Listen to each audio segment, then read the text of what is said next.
Hey everybody, I wanted to do a kind of an introductory to video to this week's subject, which is map sensors. It's actually Baro and Map sensors. So your barometric air pressure sensors and also your manifold absolute pressures. So these are the two sensors that feed in input into the computer to actually give it some kind of idea of what kind of load value, another how much we're putting the vehicle under. And what I mean by that is how much harder you're accelerating. Yes, we have the TPS involved in that too, but we're actually looking more so at the actual, vacuum inside the engine like that, or absence of vacuum. So let's go ahead and get started. I'm going to go ahead and turn on our screen share. Let's find it real quick, like here. Here we go. And we're going to go ahead and get started on this. I want to move some things around a little bit so I can get to it. And this is, you know, not now. Yeah, they want me to try all kinds of things for some reason. So anyway, this is actually out of a book. If you want to get it, it's Halderman's book. I think it's an excellent book. Um, I didn't use it this semester, but I probably will in the future semesters. But we'll see how that goes. But one of the things is which we find out as we go along is that as the engine accelerates, then it's kind of under a load, and that will cause vacuum to drop, not to increase, but to actually drop. So whenever the computer sees that the vacuum is dropping, it's actually saying, okay, we need to increase, fuel trim. We may need to actually add in some more timing or take timing away. So this is kind of that little relationship between your pressure and vacuum, and if you were looking at it on a vacuum gauge, which we'll be doing this kind of testing going forward.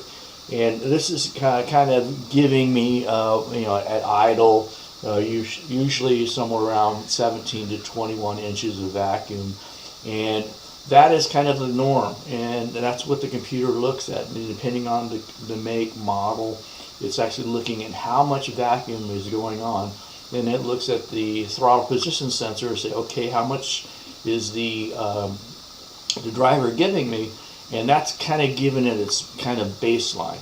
And if it sees an acceleration and a vacuum drop, I should say the throttle position sensor change in percentage, and then the vacuum drop, it knows that it's accelerating and how hard it's accelerating. So if you really hit it really hard, the vacuum's going to drop all of a sudden, and then it's going to go through that lookup table to see how much it vacuum, how much fuel it needs to add and whatever timing relationship it has to it. So this is a vacuum, I should say a map sensor that is kind of connected to the intake manifold. You can have one that's built into the manifold where it's actually bolted on, or you could have a vacuum hose. The old style had a vacuum hose going to it, and depending on how much flexing of that silicone chip, it would actually kind of give that idea. So it would flex it, change the resistance, and then it would actually cause a voltage drop back to the computer, and that would give it that little bit of that measurement back to the computer to tell it what vacuum is involved. So here is what it looks like bolted up to an actual intake on this particular one. You can see it's really bolted right onto it, and it works a lot better. We used to have issues with the vacuum hoses rotting away, and then you would have false readings going to the computer. What it looks like is this little disc, and then it would actually change the resistance. and that little bit of movement by that ceramic disc would cause it to change resistance and cause it to do it cause it to, well, it send calculations back to the computer. Okay, so this is kind of what it really we're looking at, at sea level versus at altitude changes, the vacuum versus what the voltage signal would be. So like a lot of our other sensors, we have a 5-volt reference, and that 5-volt reference, we use that because, as we talked before, it's more accurate than having a 12-volt. And if 12 volts, we're charging system drops, we still have some safe area if it's 5 volts. So this is showing you what it looks like, and so and one of the things that I really want to say about computer systems and all is that I remember when I was first into the field, we didn't have these kind of sensors on cars. And what happened was if somebody wanted to drive up in the mountains or anything like that, we had to actually tune it to it. We changed the timing, we changed the fuel trim, so it could drive up in the mountains, for really high altitude. Where now we don't even have to do that. Our computer is looking at the differences when you fully accelerate. And if it sees an altitude change, which would be that barometric side of it, and we'll talk about a little bit about that in just a minute here, but that would show that change, and then we wouldn't have to do any kind of adjustments like we used to back in the day. So this is just kind of give you a kind of a chart, and again, it's almost like same with the TPS, the throttle position sensor.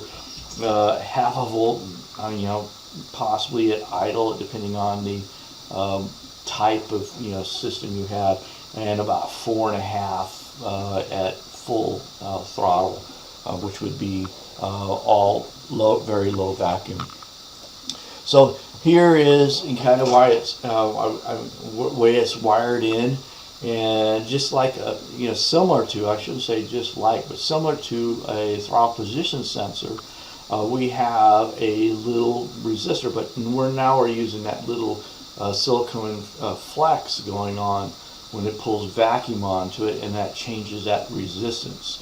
So here I have a 5 volts going in from the computer, and then we have that signal return back to the computer, so it sends out 5 volts, and of course we have to have a ground to complete that circuit. When it does that, in any kind of flexing, it can move it back and forth and cause it to change the resistance, which changes the voltage return, that's your little voltage drop, and that's how it actually does work. Now they're giving you 5.16. It's just giving you ballparks and stuff like that. How do we test it? Now this can be a little different depending on the model. Here you can use a vacuum pump. If I've got one that's bolted to the actual intake manifold, then I actually have to take it off and then find some adapters to put into the little tube where the tube would normally be, and then I can vacuum and pump it up and check the resistance or the voltage if I still have it plugged in, and I can actually check to see what the change is. Now, as far as I can talk, right? As far as the barometric that we normally use nowadays, the bar sensors, we normally use a actual. Let me get back to. I wanted this diagram. Instead of having it plugged into the intake manifold, now we use the map sensor as a Baro sensor too. In time past, and then some of your turbochargers still use it, but we used to have a actual separate sensor just for the barometric pressure outside. So whatever sea level you were at, they kind of said, wow, I can use the same sensor for doing both. So what happens with just the system with just a map sensor on it, they'll take, and when as soon as you turn the key on, the computer looks at the map sensor and says, this is the altitude. Okay, now I know the altitude for my calculations. And then you start it up and it gives that idle speed, and it pulls the vacuum down to a negative, I should say negative pressure, which would be more vacuum, your 17 to 21. And then we have when you fully accelerate, like you're going up in the mountains, it's going to look at it again as a baro sensor. So your barometric sensor will actually, it can be incorporated into just one sensor instead of having two. Before we had a dedicated only a barometric sensor, and then we had a map sensor. So this was kind of old system, but it's something that we had back in the day. So just kind of give you a little heads up on how the map sensor and how the baro sensor works. This week we'll be testing vacuum and also checking the map sensor with a voltmeter, and we'll also check it with a actual oscilloscope. Get you used to how it actually works.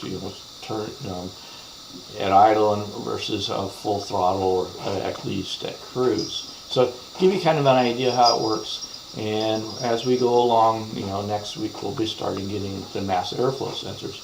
Now, this is kind of the basics of the map sensor, but there is a system that's a little bit different, and it's not that far different. But we can actually test a map sensor with this scan tool too, of course. But Ford Motor Company actually had or has a sensor that reads in hertz, not versus voltage, versus in hertz. If you were to look at a a Ford sensor, map sensor, or a B map sensor as they call it, because that's a barometric part into it, you would actually see it in a steady voltage, but it actually regulated the hertz on the system. And we'll, unfortunately I don't have a Ford here, but I'm going to pull out some of my Ford training materials, and I'll show you how that actually works too. So hopefully this was helpful. I'm trying a little bit something different this week, and hopefully this is going to explain a little bit more, and we'll get more time in the lab by doing this. All right, take care, and I will be talking to you soon. Let's go ahead and stop sharing for now, and I will be talking to you soon. Take care now.